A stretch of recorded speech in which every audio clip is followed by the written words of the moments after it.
Okay. Okay, I think we will get started because everybody who is here, well done for being on time. Welcome back, everybody, to session three of our conference this morning. We've had a very interesting morning, lots of questions posed, lots of things for consideration. So we're changing pace again and moving into a whole other session for the afternoon. And I'm delighted to be able to welcome a number of key speakers whom you're going to hear from across the afternoon. We won't have any further breakout room sessions, so please do engage with the questions and answers function if you would like to pose a question, or even if you would like to leave a comment or an insight. We will have time at the end of the three sessions for questions and answers. So the title of our session for the afternoon is Future Proofing RPL. Digital innovation and AI. And really the purpose of this afternoon is to pose some of these questions. We've heard of some of the success factors this morning, but also some of those challenges. And what's nice, I think, and reassuring is that a lot of those challenges are common to all of us. And so there's huge benefit from learning and peer learning across countries and across networks in terms of what works and what is working. But we need to look to the future, and some of the issues raised this morning even spoke about scale. Ideally, RPL will grow when the number of learners who access higher education or progress their learning journey through the use of RPL will grow. That's what we would like to see in the full ethos of lifelong learning. And to do that, perhaps digital innovations and AI can support in that. So we have three very similar but quite different presentations this afternoon. And without any further ado, we will kick off this afternoon with the presentation by Professor Luca Lantero, who's joining us. Luca is the Director General of CIMEA and Director of the Institute for Higher Education, Law and Governance in Italy. And Luca is going to present a talk to us on AI and the recognition of qualifications. So a slightly broader context. Luca, you're very welcome. Thank you for joining us, and I will very happily hand the floor over to you for the next 20 minutes. Thank you. Thank you for your kind invitation, and good afternoon, everyone. I think that the main point to discuss today is the question related to the new way to see digitization or the digital solution. Today, the main point, a main element is to speak about the digital transformation. So the innovation is made by an entire transformation that doesn't imply only element or digital solutions in our context, in the education context in general. I start with an example on that. 4 5 months ago in South Korea, they started a huge project, a governmental project, and they invest, if I remember well, 850 million of US dollar in order to digitalize and to transform, thanks to artificial intelligence, all the courses at school, elementary school or also secondary school. After 4 months, they discovered that there was something like a revolution on the fact that the parents were absolutely against those kind of elements and new books.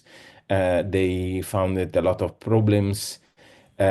Teachers were very unhappy on that. Why?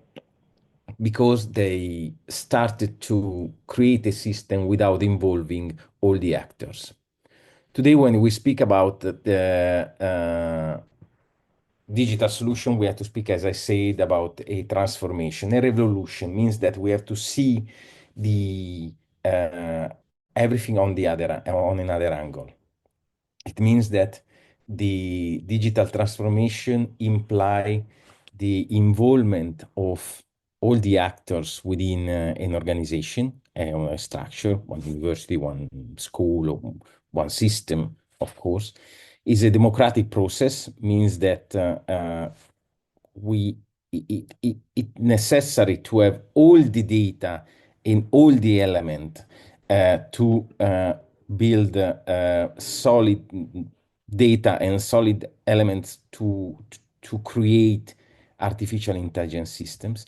And this is also very important regarding the education sector. According to the EU AI Act, the elements on the admission of students to institution, the element to assess student uh, during programs is an high risk level elements in relation with artificial intelligence. What does it mean?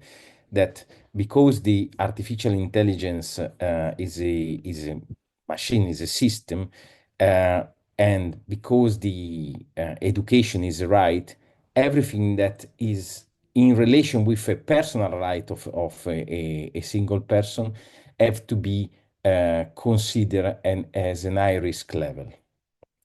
Digital transformation regarding recognition or admission represent not only a technological upgrade, of course, but is a comprehensive organizational and cultural reconfiguration. Is not only an issue regarding converting paper-based statements to electronic ones. Absolutely is not that point. Is to It involves to rethink the entire workflows, sorry, to improve efficiency and to reduce also redundancies. There are, I think, four elements or four keywords that we can use in all digital transformation process that can be adapted in our in starting from the experience that we had in our center.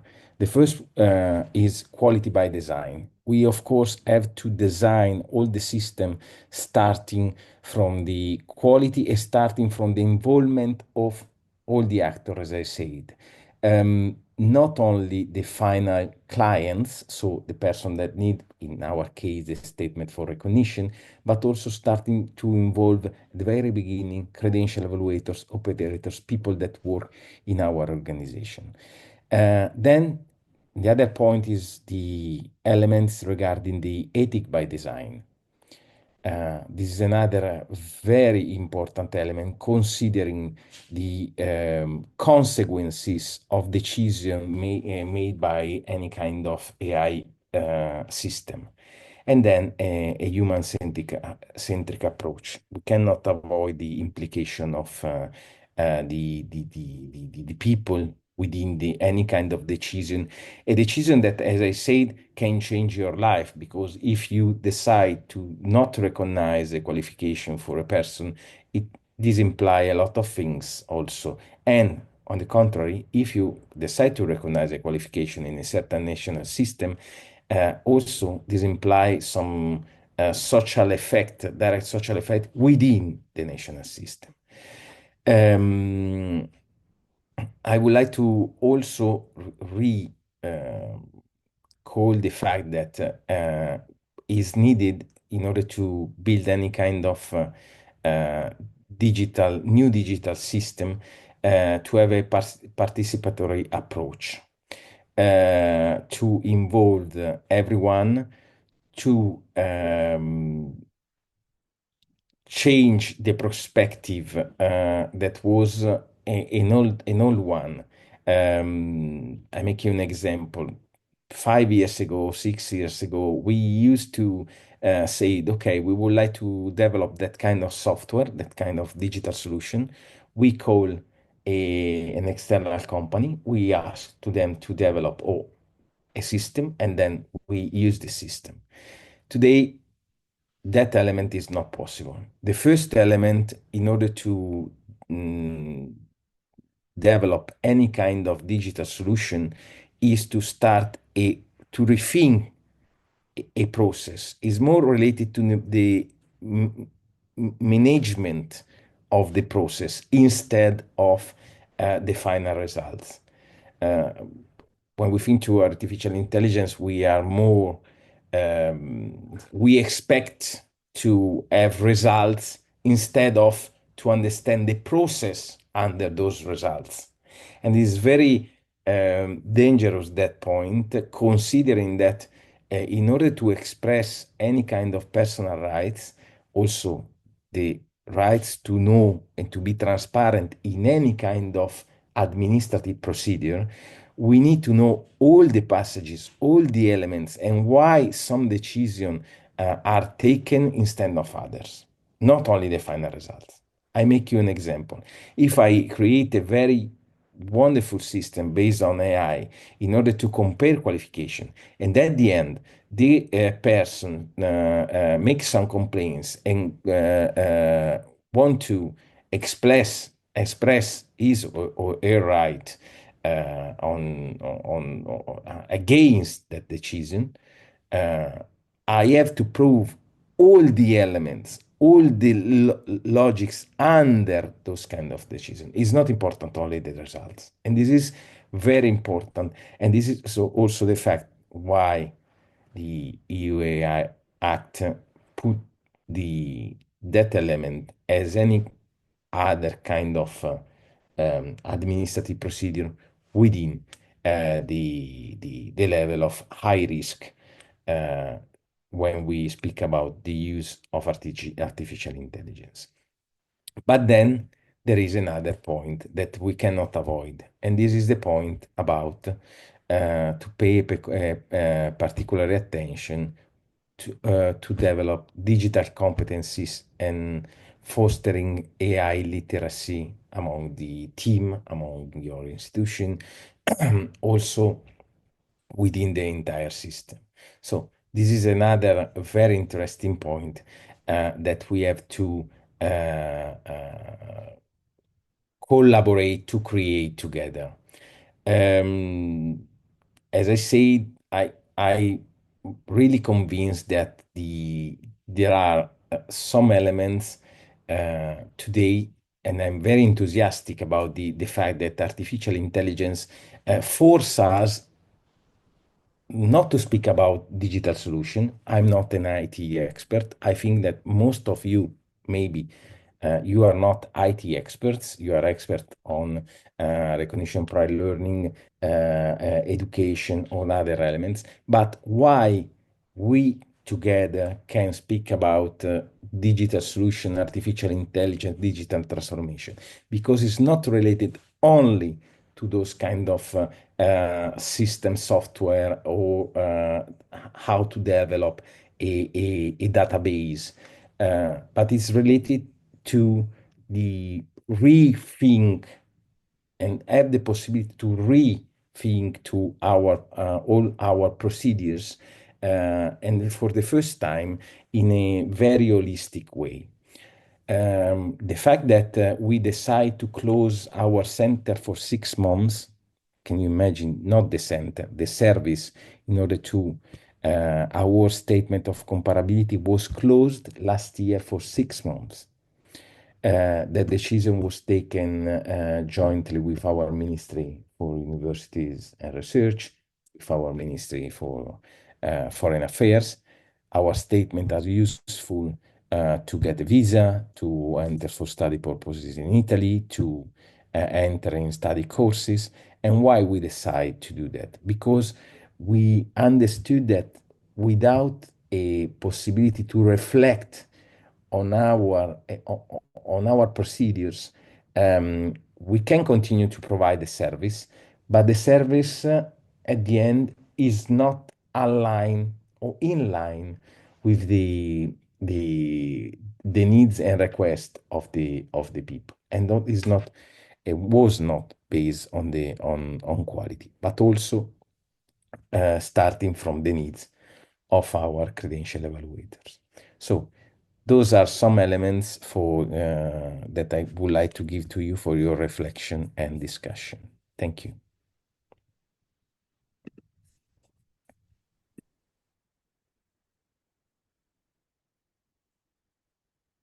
Thank you so much, Professor Lantero. Uh, Really some interesting insights to just sow the seeds of the context around the use of AI and digitalization in terms of overall recognition of qualifications. We will move next now, and we will hopefully you can stay, Luca, for some perhaps questions and answers towards the end. I am delighted to let me just share my little title slide a second.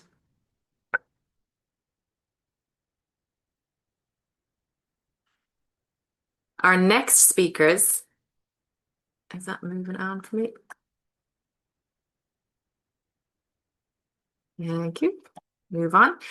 Yes, our next speakers, I am delighted to welcome Cherine and May Limsok-Mui. So Cherine and May are known to me over the last year or so, and I was really interested to hear about the work that they are doing. So I want to move now from the context that Luca has set into maybe some of the practical aspects in which AI can prove to be of somewhat of a use. So I would like to welcome May Limsok-Mui, who is Assistant Provost of Applied Learning in Singapore Institute of Technology, and her colleague Cherine Fu, who is the Deputy Director of Teaching and Learning, again in Singapore Institute of Technology. And the title of their talk is The Use of AI to Support Applicants and Instructors in the ERPL process. So a very practical example of how it is being used, AI is being used in Singapore. Ladies, I will pass over to you. I will stop sharing this slide and allow you to share your own slides. I know you have plenty of them. Thank you, Kiara. Thank you, Kira. Thank you, Cherine, for sharing the slides. Greetings. Good evening from Singapore. It's about 8:45 now in Singapore. We are sharing a little bit of the work that this Singapore Institute of Technology has done in relation to RPL, recognition for prior learning. And we hope to share a little bit more about our university so that you can appreciate the context of where we are coming at. Cherine, let's go. Sorry about that. Cherine, that's okay. Yeah, sorry. Just let me put this back on. Are you able to view the slides now? Yes. Okay. Good. Next slide, please. Yeah. So our university is a fairly young one. We started to become an fifth autonomous university, which means it's publicly funded university in 2014. It's 2024 last year, so we celebrate our 10th anniversary. And we are effectively the third largest autonomous university in Singapore because each year we were taking about 3,400 cohort of undergraduate students. It's a full comprehensive university that has got an engineering degree, a health sciences degree, accounting degree, and so on. And one of the special programs that we started is what we mean by competency-based education. And we'll share more about this and where the context of RPL fits in. Next slide, please. So the SIT difference is such that we are very much into applied learning pedagogies. So we pride ourselves into bridging academic knowledge and industry into that real world application. So all the degree that we run has got a profession in mind. With that comes as well the professors, the faculty staff who are teaching. They all have, most of them would have experience after their PhD. And we also bring in a big group of professional officers. So these are people like the engineers or the healthcare professions with technical expertise who decided to join the teaching industry so that they could be helping with the education. For our students, 100% are aptitude-based, so we interview every of our students. And because many of them already have a diploma, they can go quite deeply into applying their knowledge straight away. I think we are very blessed in that actually more than 95% of our students, they actually get accepted in their first and second choice. So that helps with the motivation that the students are highly motivated because they're coming into a degree that they are interested in. Next slide, please. I'd like to share a little bit more about the competency-based stackable micro-credential program, and this will lead us into the RPL section. A few years ago, 2013 was when we decided to actually start offering micro-credential. And not only did we decide to offer micro-credential, we decided to offer them in a stackable pathway. I spent some time in Ireland this year and time in Germany and Switzerland. Unlike the European micro-credential, ours are very chunky. Perhaps you would joke to say that they're not micro at all. We are talking about 18 credit units, which is like 18 ECTS, and it is over a period of 15 weeks. So our micro credentials are such that after each block, they can get a specialist cert, and they are very much linked with what the job roles are in the industry, that after each micro credential, like a cybersecurity, artificial intelligence, they should be able to do some form of work within their profession. So we have got one in applied computing and two in engineering programs. And many of the students who are studying in this program, they are the already working adults. And at the same time, there are some fresh school leavers who are very interested in this model. They are coming in as well. Next slide, please, Cherine. So I thought I'd walk you through by telling you about the different persona. So we have learner A here. This could be a dad who is highly committed to spending time with his kids. So while he is actually working, he wants to study and upskill. He may decide that to take two micro-credentials, micro-credential C and micro-credential F. So each one is for 4 months, and in between there's a long gap because he will just take whatever is relevant and whatever will actually help him upskill and stay relevant in the job. In comparison, you have learner B, a lady who wants to be working while at the same time getting a degree. She wants to be the first in the family to get a degree. So you could see she started off with micro-credential B, and she takes a gap, and then A, and in micro-credential C, she takes a longer pace. And with micro-credential D, she could shorten it because of the recognition of prior learning. She stacked it all up and then put in a capstone project, and then with that, she can get a degree out of it. The whole concept is that we have to appreciate that learners comes in different desire. Sometimes, for whatever reason, people don't complete a degree, and it's okay. We don't have to start labeling people as dropout, because nowadays they can walk away here with earning 4 micro-credentials. So they are winners who have completed 4 micro-credentials versus a dropout in traditional sense. And if they want to stack everything, they can be a degree holder. We have the success coaching in place as well in order to support these learners so that they could be managing work while managing the studies together. Next slide, please. So with that, because we started wanting to commit to the adult learners looking at competency-based education, we felt that the drive for innovative recognition of prior learning will be important, because it means that it will help us be able to recognize that these learners are not blank sheets of paper. They would have had work experience, they would have life experience, they would have done certain industry certificates and so on, that perhaps should be recognized. And with that, it means that they could be counted towards credit. And our desire is to build that capability so that we can provide unbiased and professional evaluation to see where they're coming from. Cherine, next slide, please. So a little bit about implementing. Let's start with the question why. Because after all, lots of time is needed for recognition of prior learning. We know that we have been reading and understanding literature and looking at the practice that RPL help improve access to education, because this means that they may not have a diploma or they may not have a certain degree, certain pre-college degree that's necessary, but with their work experience, we can now provide education in a much more equitable way. With that, it also means that some of them could reduce time and reduce costs because some of the existing knowledge could be actually in exchange for our credits. And this helps them with the self-efficacy and motivation, knowing that they have that capability of doing higher education. And with the job prospect as well, once they are able to articulate what they learn, articulate in terms of evidence, it also helps them in turn to move on with skills-based hiring, articulating what they are able to perform with their future employers. Cherine, next slide, please. There are 3 different kind of pathway when we're thinking about RPL. The first one is learner initiated, which means as an individual, they can be applying through the portal. They might be putting in a portfolio assessment, or they might be saying that, hey, I want to take a challenge test that is being offered to demonstrate my competency. The second path is what we call a program or faculty initiated, which means the faculty, while designing the course, they have to look out to see what is out there and to say that actually, if people have taken these courses or if they have taken a certain industry course, it is equivalent to what I'm teaching. I'm going to recognize that. So we put this into the process such that they have to consider this in developing the curriculum itself. The third pathway is with industry partners. So for industry partners that are sending quite a number of employees into our programs, we have this arrangement that given that you are a committed partners and there are many learnings that are already taking place, this could be in large engineering firm, this could be in some of the telco, or this could be in the Army and Navy. Then we will be saying that let's look through what are you already training your employees.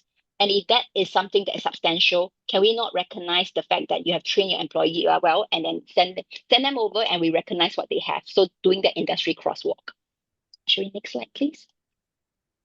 And that options that we have, we now allow them to put in their formal credential. We can look into industry certification, for example, with their Google cert, their AWS cert, their CCNA cert. We can look into the industry crosswalk, the training by the companies. They can put together a portfolio of sharing with us that work experience, or they can actually go and sit for a challenge exam. And I think in order to do this, we needed to do quite a lot of training and to support the faculty in seeing this so that they could be considering relevance, considering the comparison to their competency unit, and looking at the completeness of what somebody is submitting before they allow for RPL. Next slide, please, Cherine. So this is an example of a module template, okay? So when a faculty is designing the module template, not only now do they have to talk about the credits, the learning outcome, one of the compulsory sections they have to fill in is section 5 to say that what else could somebody be actually demonstrating in order to show evidence that they already know what I'm teaching? So many faculty hold on very dearly to what they are teaching. They're saying like, oh, no one else in this world could be teaching what I'm teaching. I'm the only one in Singapore, in the whole region, that could be teaching this. And we were very firm. We say that, no. It can't be right. The world is big. There's no way that you're the only person in the whole universe who can be teaching this. Look again and fill this in. So they will have to tell us that who else could be teaching this that's relevant? If not, could people have learned this by themselves? If so, how are you going to provide a test or some form of portfolio in order to demonstrate and giving people the options for them to demonstrate competency if they choose to? Next slide, please. We have been learning a lot from the European framework. So we take in the Setterford framework and go through the process of helping our faculty appreciate that identification, documentation, assessment, and outcome. Because we realize that this is a really good framework that keeps it at a broad level, but allows for consistency across the different schools, be it engineering school or the IT school or the health school, that actually these are the consistent steps that we have to guide our faculty in how doing this. Over to you, Cherine. Is it the next slide, Mai? Yes, that's right. Thank you so much, May, for setting the stage so well. So I'll take it from here and continue with the next part on our session on using AI and integrating it with RPL. So good morning again to everyone. So very often we see RPL as an administrative process, but what if it's more than that? What if RPL is a systematic enabler that has the power to break down silos between formal, informal, and also non-formal learning? So at SIT, we face several operational hurdles, which I think is not foreign to any one of you here. So number one is the lack of a dedicated administrator. Without one, we often think students may not receive personalized guidance they need, and sometimes even risking disengagement or missed opportunities. Number two is the lean structure challenge. As all our universities grow, the manual support for RPL becomes unsustainable. So how can we scale personalized support without overwhelming our own staff? Number three, the faculty time and constraint. So faculty usually spend significant time mapping competencies which can affect the scalability of the RPL process. How can we now do things differently to free up our faculty to focus on high-value activities? And the last one is the need for automation solutions. How can we leverage on automation and AI-driven solutions to streamline our RPL operations, yet ensuring consistency in the process? So to address these challenges, SIT is working towards integrating RPL with AI tools. It isn't about just efficiency, it's about scaling, it's about consistency and equity. By leveraging on AI, we can now recognize prior learning across diverse contexts, making RPL accessible to more learners. This can also better support our competency-based education model at SIT, ensuring that recognition is fair and robust. So to this end, SIT have developed two tools to help us with this process. One meant for the learners, and the other one meant for our faculty who are also our assessors. So I would like to introduce you to Raphael and Course Mapper. So now imagine a future where every learner has an AI-powered mentor and every assessor has an AI assistant to help them map their competencies. So how will these tools change the way we think about recognition and assessment? In the slide ahead, I will dive more into Raphael and the Course Mapper to give you a flavor of how each tool works and how it is being used at the Singapore Institute of Technology. Raphael, the tool for our learners. It is our AI chatbot designed to support especially the RPL applicants. It offers personalized guidance and also answers questions about RPL process. So by using AI, we can help our learners navigate complex requirements and present their experiences more effectively and confidently. Raphael is accessible 24/7, user-friendly, and is always learning from user interactions. Allow me to slide this a bit forward.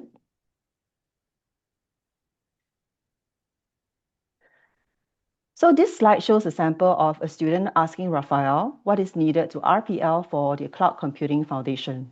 Raphael will reply with details on the types of prior learning accepted for the unit. Raphael is also able to guide students on writing support statements. However, to note that Raphael do not write the statements on their behalf. So this sample here is a simple reply from Raphael to the students.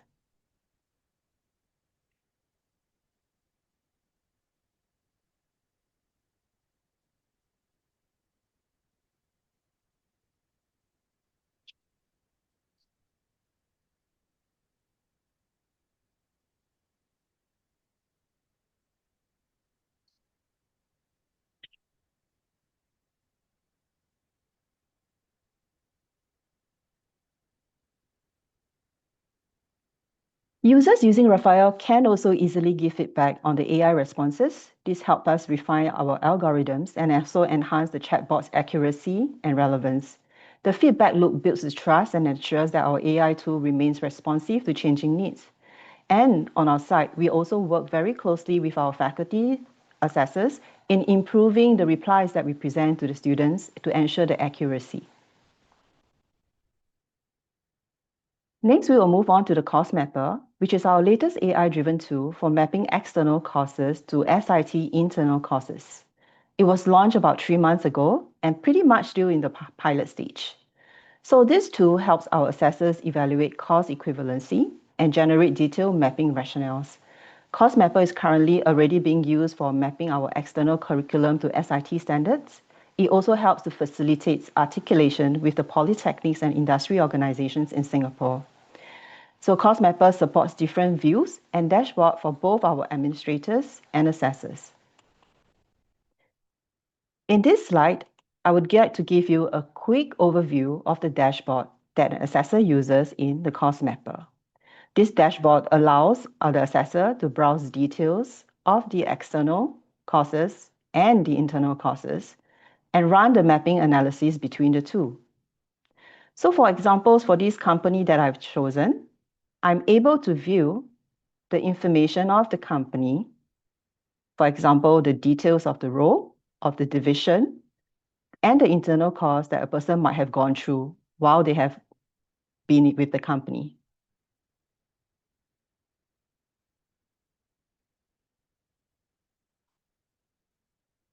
The assessor is also able to browse the information of the internal SIT courses. For example, under the Electrical and Electronics Engineering course, we will be able to select the unit,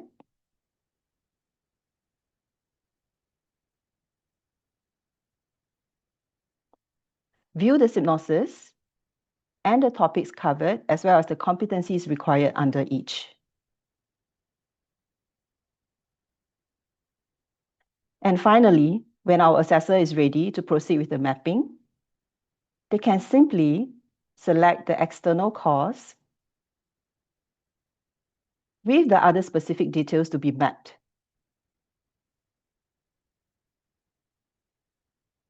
Then they can move on to select the internal course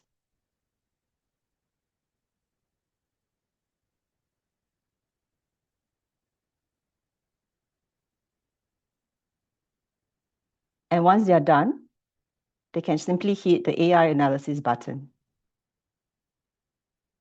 The mapping is complete when the prompt shows up. So under the analysis results, it will show the external cost versus the internal cost that was mapped. The percentage of the mapping similarity, and what kind of match it is. Is it a high match or moderate match? The overall summary and the advisory,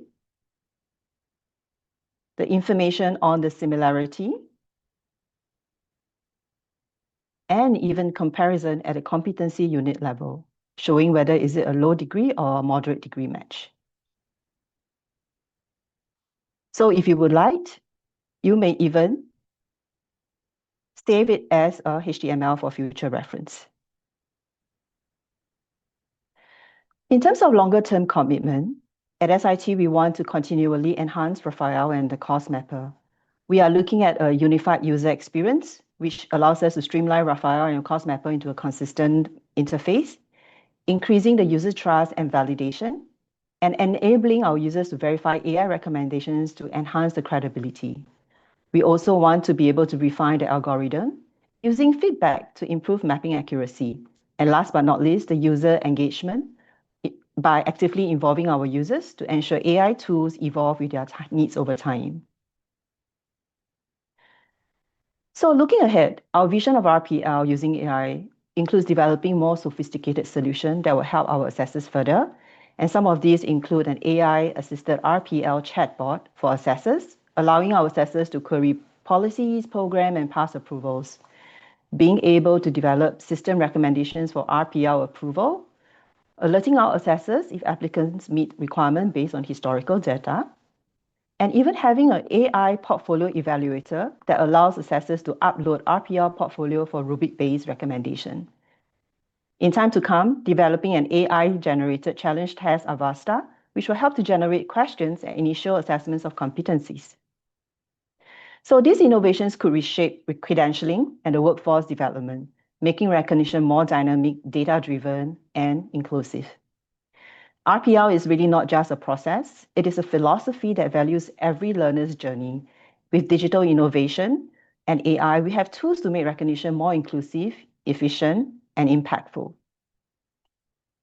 So with that, I've come to my last slide, and before we wrap up, I'd like to take a moment to express my appreciation to the wonderful team behind Raphael and the Course Mapper, Ms. Shifa Mansour and Ms. Karen Wong. Without them, Raphael and Course Mapper would not have come to a reality. Thank you everyone for listening in, and we hope to connect with you further. If I can just add on very quickly that I think one of the important thing to remember is that end of the day is the human being that makes the decision, and rather than AI, but the AI just help us be more efficient, because I think there is a lot of mindset shift and it's a lot of convincing of the faculty that we have to be working with, as well as supporting the learners. But thank you, Cherine. Thank you so much, May. Thank you, Cherine. That was a really comprehensive overview of your AI chatbot. I know I have plenty of questions. One very quick question, because we're right on time, from Maren, the wonderful Maren Johnson. She asks, what language model does Raphael use? Do you know? Yeah, so Raphael is using the OpenAI ChatGPT model for now. Maren, hope that answers your question. I'm not a techie person, so I can't say. And thank you for clarifying that, May. I think a question a lot of people would ask is what emphasis the assessors put on the AI generated mapping that is done on their behalf. So it's good to clarify that they're using it as a tool to support their decision-making process. Is that fair to say, rather than the chatbot doing the work? So it's maybe trying to put some manners on what might seem like a very time-consuming and onerous task. It's a starting point to what most of us know can be quite a laborious and time-consuming task to do that mapping exercise, especially if you're mapping against numerous learning outcomes within a module or a unit of study. So thank you so much. Yeah. And we So, hope sorry, Kira. Just in case anyone is curious, for the course mapper, we were using Gemini. And relating to your questions about the decision making, I think because the faculty are all saying that they have no time, it is really hard to put in all that effort. So with the course mapper, it helps to recognize how percentage and the similarity. And if someone were to say, oh, none of this is relevant, I will be going back to, are you sure? Have you looked at it enough? That if the AI is telling us there is a good 65% match and you're saying nothing is relevant at all, we'll be prompting the faculty. So please take a closer look to make sure that it is really something there or not. And if the AI is saying that really there's really hardly anything there, perhaps we can also ask the faculty to just browse through just to assure that AI is right. But chances is, maybe it's not there. Yeah. Hope that helps the answer. Yeah, thank you, mate. So it opens up the conversation really at the end of the day with your faculty, but also with learners. Okay, we'll hold it for now, and I'm sure there will be some questions from the room towards the end, but we'll move right on. Again, I'm really delighted to welcome Dr. Rob Kay, founding director of Ripltec, and his colleague Mark Runnalls, who's CEO of the same company. And similar to Cherine and May, they are going to present their work on creating an RPL ecosystem and the use of AI in that. So thank you so much, Rob and Mark, again from a different time zone, not too far away this time. I will pass the floor to you. Thanks, Kiara.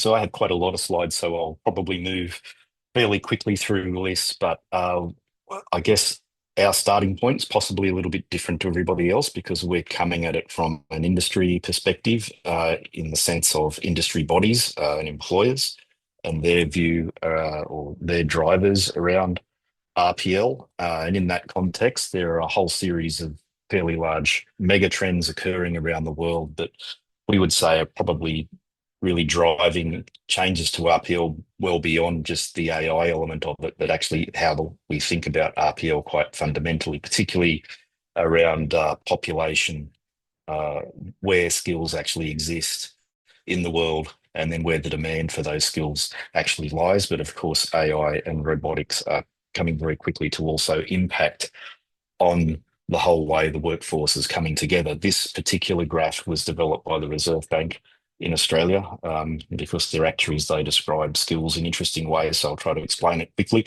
So it's basically providing you with a makeup of the workforce based on the different sorts of tasks that people do during their job. So a routine manual is a manufacturing line worker, which you can see has been in decline for the past 30 years. Non-routine manual is things like hospitality, nursing, aged care, those sorts of roles. Routine cognitive refers to things like accounting or legal or radiography, roles that traditionally have required university qualifications, but are relatively routine to actually enact. And then non-routine cognitive tends to be the domain of more entrepreneurial, executive management type roles. But if we cast forward into the future and we look at the makeup of that workforce, it's probably more like this. I have done quite a lot of scenario planning in my past life, and now that I'm getting quite old, I can see how the accuracy of those scenarios plays out. And what we found is that they tend to be actually fairly accurate about what's going to happen, just not very accurate about when it's going to happen. So we could debate about how accurate this graph is, but I don't really see any trends that suggest its shape is going to look much different. Probably just when it's going to happen is different. But what this would suggest, because the context that we have done most of our work is in the accounting profession, is that really we should be expecting to see lots of unemployed accountants at the moment because they're being disrupted by AI and other forms of technology that are automating the accounting industry. But we don't actually see that. What we see is significant skill shortages for accountants. And those skill shortages take a particular form. It's not a lack of qualified people, it's a lack of people who can actually do the job. So there is a misalignment between the role of an accountant and actually what the accounting profession needs from a skills point of view. Our view is that recognition systems should really be an important part of the solution to this problem and not a barrier to attracting more people into the accounting industry and having their skills recognised. So our ecosystem began by an invitation from the Institute of Public Accountants, which is one of Australia's 3 accounting bodies. We're not sure why Australia needs 3 accounting bodies, but it has them. IPA is also one of the 180 IFAC bodies around the world. Accounting is interesting because, unlike other professions, it has outsourced its standards to a single global body, at least for the technical skills, and IFAC is that body. So the IPA, like most professional bodies, has a professional pathway that looked something like this before we came along. So you would get a degree or a diploma that would allow you to become an associate level member. Then you would do postgraduate or professional qualification of some description. That could then lead you to become a full member. And then if you hang around in the profession long enough, you get to be a fellow. The problem with this pathway is that there's very limited recognition, actually, even between accounting bodies that ostensibly are meant to be doing the same thing. It's fairly inflexible. It is expensive. You're requiring people to have 2 degrees that, at least in Australia, is, you're upwards of $80,000 to get there, to have a job that costs or earns not much more than that. And then the biggest challenge is that when people come out of that, employers are saying to us that actually they're not that great at doing the job anyway, and they have to do a lot of extra training to be able to make them be able to operate as a professional. So we did extensive interviews around the world based on these broad principles. And I'll go through this slide fairly quickly because I know we are short on time. The key decisions that we made in terms of the design of this program, and we had the luxury of starting with a complete blank sheet of paper, which is, at least in education, something that doesn't come along very often. We very quickly came to the conclusion that this needed to be a competency-based system. It needed to enable the stacking of those competencies. And so you'll see that it is a micro-credential based system to get to professional qualification. And by enabling that competency-based stackable system, we could also enable very high levels of RPL at a very granular level, with the key goal of reducing the amount of time that it takes to be qualified and then hopefully start to impact on the skill shortage facing the industry. So that framework, I'm really cutting through this quite quickly, but basically it is competency-based. We have 3 competency domains. The technical domain comes from the global standards based on interviews with lots and lots of accountants. There are transdisciplinary competencies and professional ones, which break into a series of different subdomains. Now, those subdomains you can see, like the transdisciplinary ones, cybersecurity, digital acumen, data analytics, governance, sustainability, etc. They raise an interesting question when you start to look at the competencies and how you, one, design competencies, but also consider the levels of them. Accountants need cybersecurity. They don't need to be experts in cybersecurity. They just need to have enough literacy. So the question that we needed to answer in developing this system is, well, how much is enough? Similar with the professional skills, the critical thinking, the soft skills. So this system is built. It came out partly by luck. We didn't have a design requirement of 50 micro-credentials, but we ended up with 50 micro-credentials in order to produce the Global Certificate of Public Accounting. Those micro-credentials are made up of 504 competencies. There's actually more competencies, but they are the top level accessible ones. So we haven't included the prerequisite competencies in that number. This qualification means that when we look at professional membership, we can now align micro-credentials to the different levels of professional membership, and people can stack their way up through those membership levels and bring a lot of RPL to each of those micro-credentials on their entry into the program. And that's because the way we thought about the competencies, is quite a lot of work went into thinking about the competencies, is to think of them like a Lego brick. Lego bricks are designed with very high or very low tolerances for variation in terms of how they're put together. But if you get them right, then you can stack them. You can stack them in multiple ways. So you have a competency framework. You can put together combinations of competencies into micro-credentials, and combinations of those micro-credentials can then lead to a professional qualification and or designation, as is the case in this work. But to deal with that problem of how do we know what the level is, we had a real challenge. So we actually had to go to Bloom's. We looked at a number of different taxonomy frameworks for trying to structure the competencies, but we found that Bloom's was the least worst one. It was not enough though, because Bloom's typically only goes up to school level.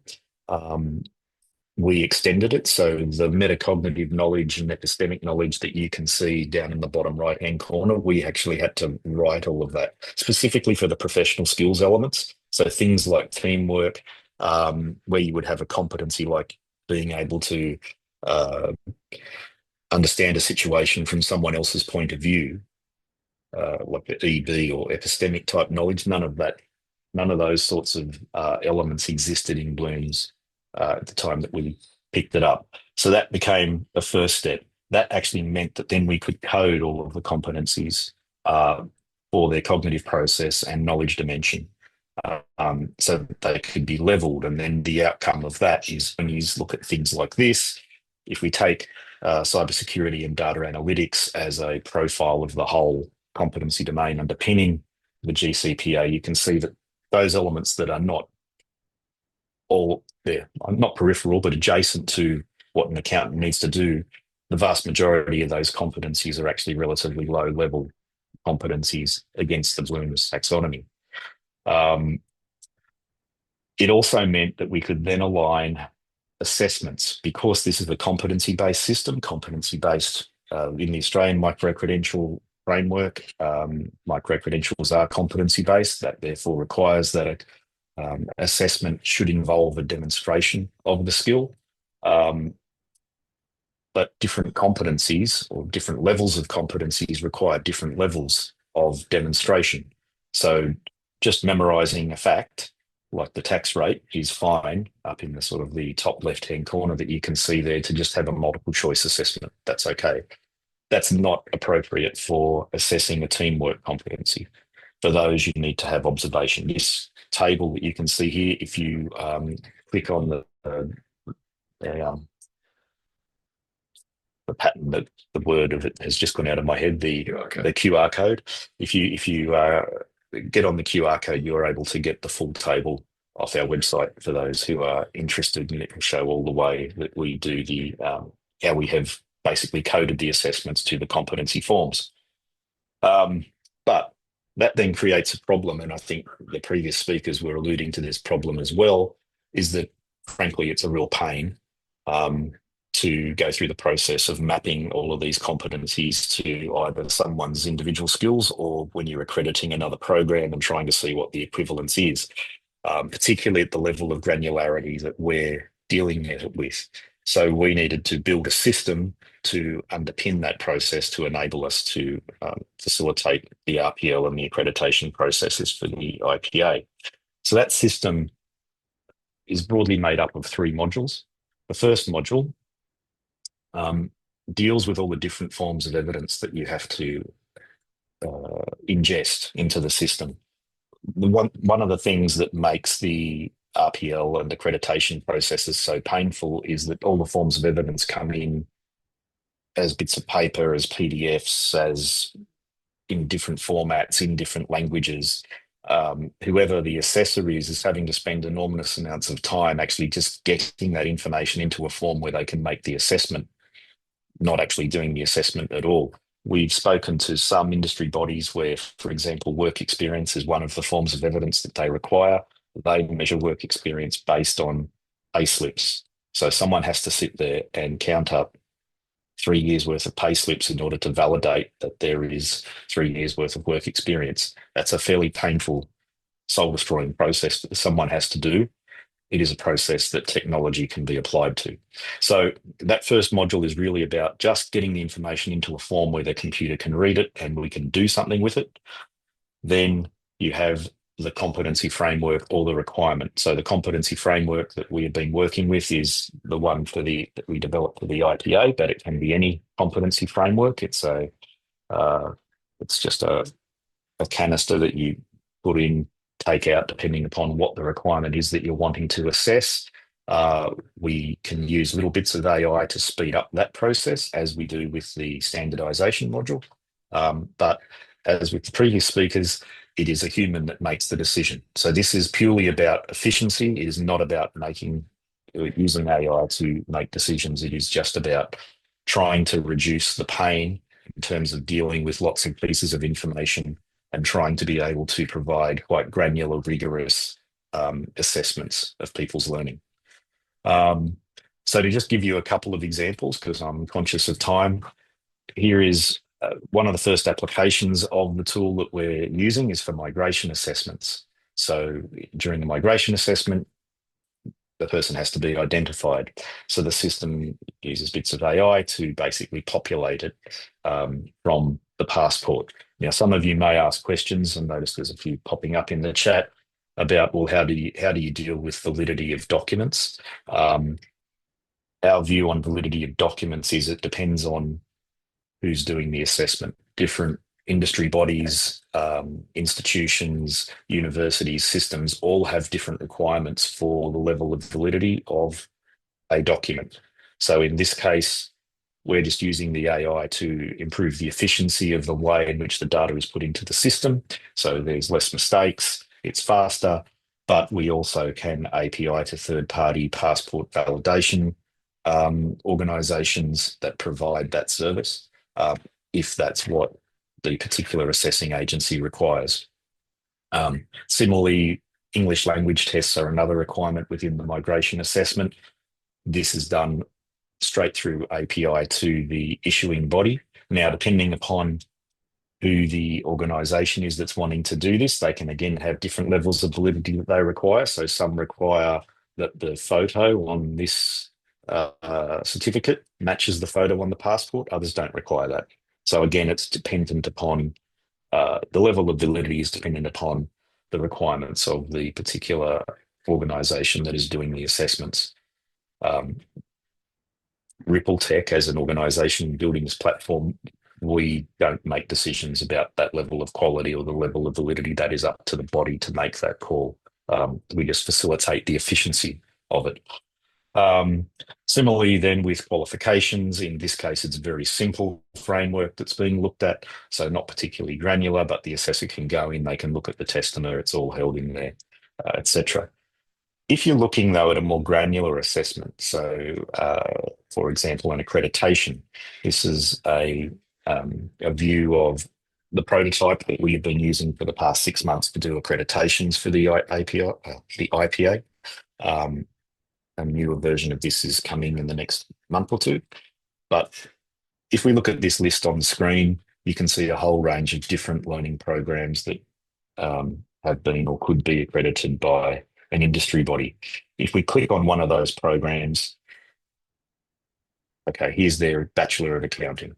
So from Help University in this case, and here's all the modules that sit within that particular program.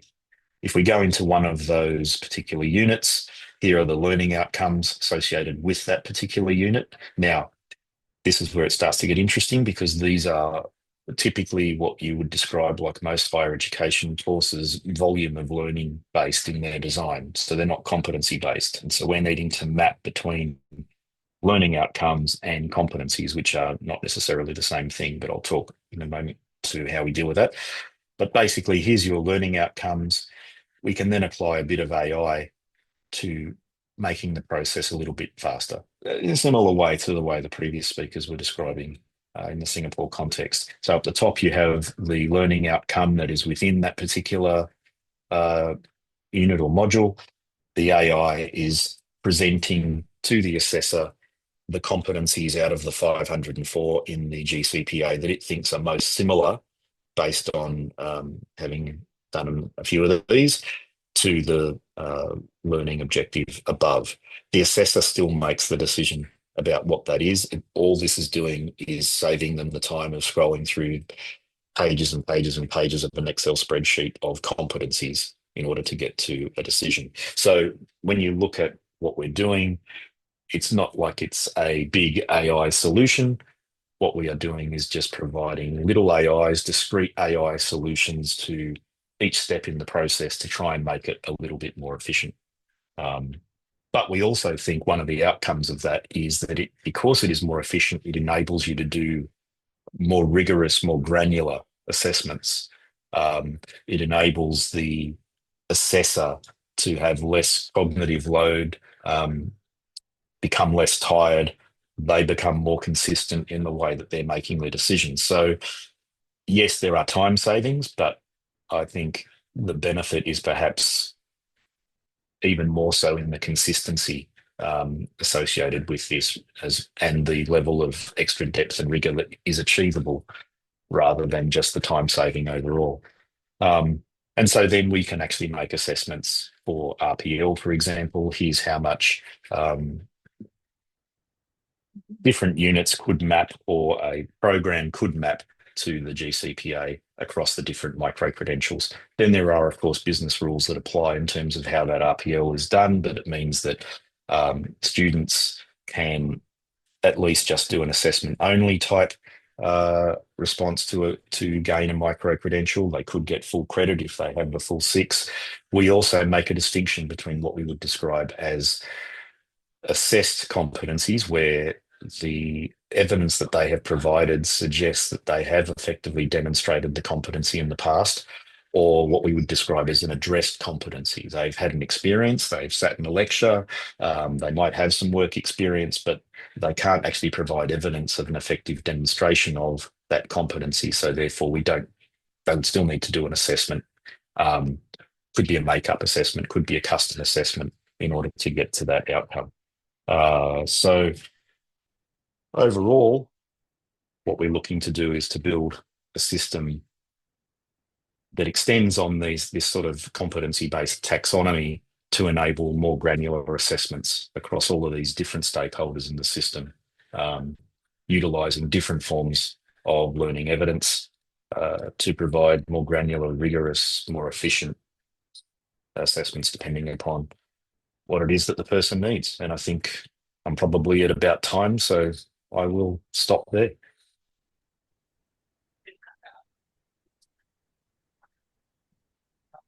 Thank you also, Rob, thank you so much for that comprehensive presentation also, and the time probably doesn't do justice to the amount of work that you could normally present to take a deeper dive into that work. A big thanks to all my speakers this afternoon, all of our speakers, Luca, Cherine, May, Rob, and Mark there in the background.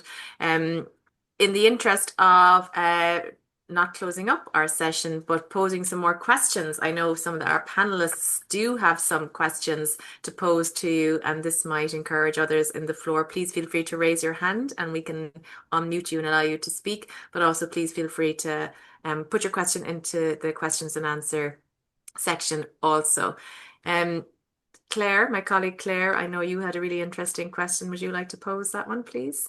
Yeah, thanks, Ciara, and thanks to all the panelists. They've been really interesting perspectives on bringing AI into education.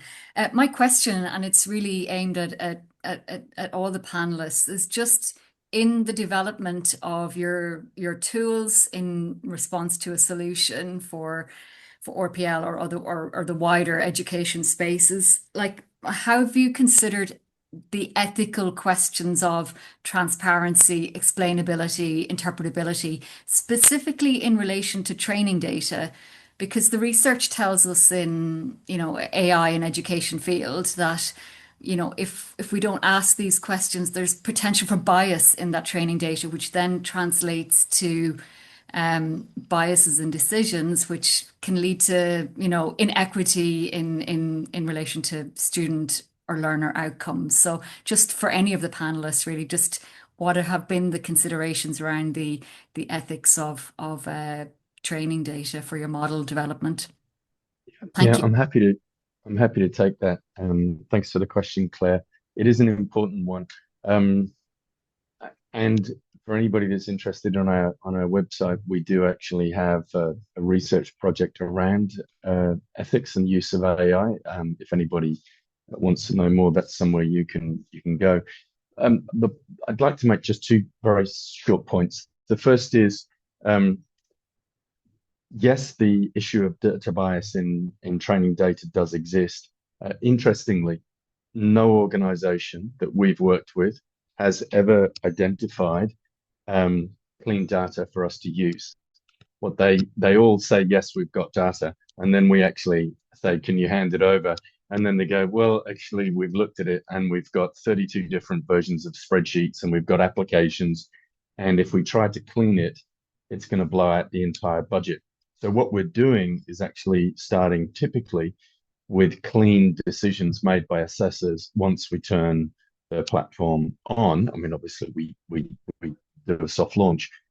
So in that way, the problem around ethics and transparency is no different from the problem that you would have had previously. In fact, I would argue there's more consistency and there's more transparency now, because to turn a workflow process done manually into an IT automation AI-enabled system, you need business rules. If the business rules are there, it's something that programmers can actually follow. Without business rules, I say to Kira, explain to me the meaning of the word risk. And I say to you, explain to me the meaning of the word risk. You have two very different interpretations. And so one of the things we've started to observe is assessors start to make more consistent decisions. So I'm not saying that it's not a problem. I'm saying it's less of a problem in initial stages, but it's definitely something we'll have to consider and think about carefully as we use more historic data to start to inform suggestions that the assessors use to make decisions. Does that answer your question, Claire? Yes, Mark, thank you so much for that. Yeah, it's definitely becoming more of a visible issue in the AI and education field. We see lots of it coming through in terms of, the transparency of the data, and how if we don't think about how that training data, where it's come from, what it's made up of, and how it's being used in the context it's been taken from, and how it's going to be used are all important questions. So yes, thank you so much. And would anybody else from the panel like to address that question before we move on? May or Cherine or Luca? Please go ahead, May. I think, Cherine, you have the answer, right? Go for it. Yeah, I hope you can hear me. So on training the AI model, at SIT, we actually do not purposely train the AI model per se, but we make use of the LLM, the large language models, and we provide the additional context of the institution programs, the synopsis, the information for the LLM to answer the queries and the questions, so that this one can in turn provide the comparisons for the courses and the prior learning. So for our Raphael, we are actually using the AI model that has already been trained by the OpenAI and Google. And very importantly, when we have our applicants run through some of the questions they have in the chatbot, we would always remind them not to put in personal data, so that this will not be captured back end. Yeah.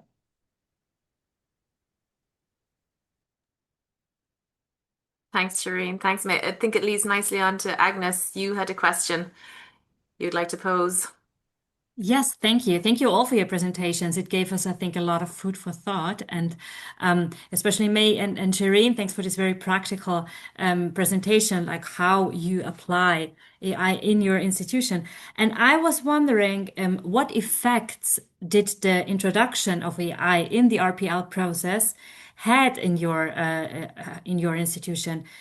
So what changed? What changed in terms of the relationship between learners and faculty? What changed also in the quality of maybe RPL applications? What changed in terms of numbers of RPL applications? So since you introduced the chatbot and the course mapper, can you tell us a little bit of the effects that had? So in terms of are you able to hear me? Because I'm losing we can hear you yeah. fine. Okay, good. Yes. In terms of the applications, we are able to now see that students have a better way of asking questions, because I think because it's a new process, so in a way to to train the faculty to be consistent with the answer, I think it was probably easier to train the bot than the faculty. A simple one is, for example, when it comes to that anything that is so-called more than 5 years is not considered relevant. But at the same time, if you do have anything that's updated, you could add them in. So in some way, I think the consistency has definitely increased. We are able to see the kind of question that the students are asking. And then with that as well, it helps us with training our faculty to also highlight to them in terms of actually what are some of the things that are coming up and the trend of the questions as well as the trend of the application that is being put in. So I think with the AI itself, I guess it has helped us be able to articulate better what's going on, and at the same time, for us to be able to see what the type of queries that people have, and some of the time they may not be brave enough to ask the faculty to kind of just email faculty, and sometimes they feel like, oh, this is so trivial, I don't really want to ask it. So now, but actually with the board, they are able to ask that. So I've definitely seen more students who are applying for RPL, but at the same time, I don't know whether it's a fair comment, because the fact that we have started competency-based education. Previously, it was just only formal education that we are able to RPL. Now that the fact that now we open up to say that the informal, the non-formal, we are also accepting, that itself has probably also played a big role in terms of increasing the number of applications. So probably not just the AI. Yeah, as definitely for faculty-wise, is that ongoing conversation, because we kind of kept to persuade them to say, look, we tried to use the AI to help you along, because knowing that you guys are busy and it's got a lot of burden on you, at least there's one layer to support you along the way. So I think some faculty are still not 100% for it, but at least some of them could see the effort, and at the same time they are using the tool, and they feel happier that actually there are tools that are helping them in making the decision. But the reality is that they still own the decision, because it's important for them to own the decision. Right, thank you very much. So I see that a big benefit is the improvement in consistency. That's also Rob said before. And in terms of the faculty and the internal, let's say, communication, I just want to add another question. We, in the morning session, we talked in our breakout rooms and in the discussions a lot, like what are barriers, what are challenges for institutions to improve implementing RPL for access and for credits. And actually, one common challenge always is the internal communication and to get the commitment of all levels, yeah, in an institution, in higher education institutions, and with stakeholders. Would you say, like, two pieces of question, has AI changed the commitment with faculty in the RPL process? And what do you do to uphold commitment or to get high commitment for RPL in your institution? I guess that question is coming to us. I would say it's not just AI. AI is just one of the many things that have taken place. Perhaps it is the senior management who are actually saying that, yes, we do need RPL, we are supportive of it, as well as the training to actually help faculty realize, why are we now beginning to look at RPL? Initially, they were saying that, why are we doing all this extra work? And the fact that you'll be earning less money, less credit, like why is it worth it? But once we start showing them that it is actually from the perspective of helping a learner and getting more learners in who are able to now embrace learning and bringing out equity and painting to them the persona is like, well, you may 6 weeks to you may not be a big deal, or one module lesser is not a big deal. But the fact that you have got 3 kids running around and very busy, it is a big deal that you have 6 credit lesser fewer to study. So once we start putting those stories in, I think as a whole, we could see that people are more motivated towards the bigger purpose. So I would say the AI kind of add on as a tool to help things happen. But behind the scene is that common mindset and the common drive, and that to say, why is this, and bringing them towards the bigger purpose. And I guess once a faculty see that another faculty is able to do it, therefore they would also then be able to get motivated that, hey, actually, if my other colleague who also holds a very high standard to his teaching is beginning to do it, why am I holding so tightly to whatever I used to think is impossible? So that kind of helped to influence each other as well. Thank you. I think I can give the floor directly to Christina. I see she has her hands up. Please. Yeah, just a short question. By any chance, May or Rob, do you see that for informal competences gained by informal learning, this gonna work as well, or is it just by non-formal courses? So Christina, yeah, I'll have a go at that. So that is actually something that we're currently working on. So in theory, what we would want to see is that the RPL process is effectively additive of your formal, non-formal, and informal learning. Particularly from an employer point of view, informal learning is the future. So what you start to see is things like text-based career episode descriptions that and then get mapped to competencies is probably the direction of where that's heading. We also see things like the recent release of the APLS framework in Malaysia, which is, for skills. So skills-based informal learning. I mean, it does cover other aspects, portfolio-based documentation, etc. But it's all heading in that direction. So absolutely, that I think is really the future of what this discussion is leading to, much less so the qualifications. Can I also add that now today we've been sharing a lot of RPL in the context of university for the purpose of access, for the purpose of credit. But actually nationally, we are beginning to really push for skills first hiring and skills first practice. So in fact, the Prime Minister has just announced that our university, together with Skills Future Singapore, which is the national bodies who looks at lifelong learning, have now created a new initiative that we call Centralized Skills Assessment and Validation. We call it SAVI initiative. So this is really talking about developing assessment for the purpose of recognizing informal and non-formal learning, because there are multiple training pathway, but there's very, very few assessment pathway. And when we are talking about assessment for skills-based, we are no longer just talking about so that they could go to university, so that they could do less credit. We are talking about so that they can be compensated fairly, so that they could be actually getting the job that they didn't used to get, so that they may have now new opportunities that they didn't get to get in terms of their career, and we're opening up informal workforce as well. May already have life experience, now they can be deployed into the job that could be suitable for them. So I think that the conversation has broadened, which is really nice. And I think the university is interested to take this conversation, no longer just talking about credits and access to what can we do to use the skills that we have to help the workforce as a bigger push. So I think that's the next interesting milestone that we will be seeing in the next 3 years that we will be working very hard on. Sorry, I might just add to what May was saying. I think the other part that's really interesting in terms of the informal learning is the validation piece that I was talking about. So how you can decide whether that evidence is valid or not. I think that's got a lot of development to go.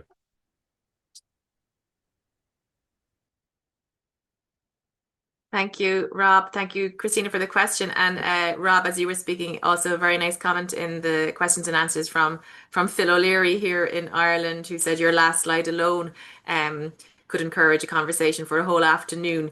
So again, I agree, Phil, and to reiterate, the short time probably doesn't do justice to the detail that has been presented this afternoon, but hopefully it gives people a flavour, and our intention was to be a little bit provocative maybe, and for us to think outside the box in terms of how we address some of the challenges that we face in supporting not just an ecosystem of RPL practice and process, but a culture of RPL that sits within that lifelong learning agenda, which is how we started our conference this morning with Christina and Mariana's presentation, that bigger picture. So lifelong and life-wide learning opportunities that everybody can engage with throughout the course of their lives.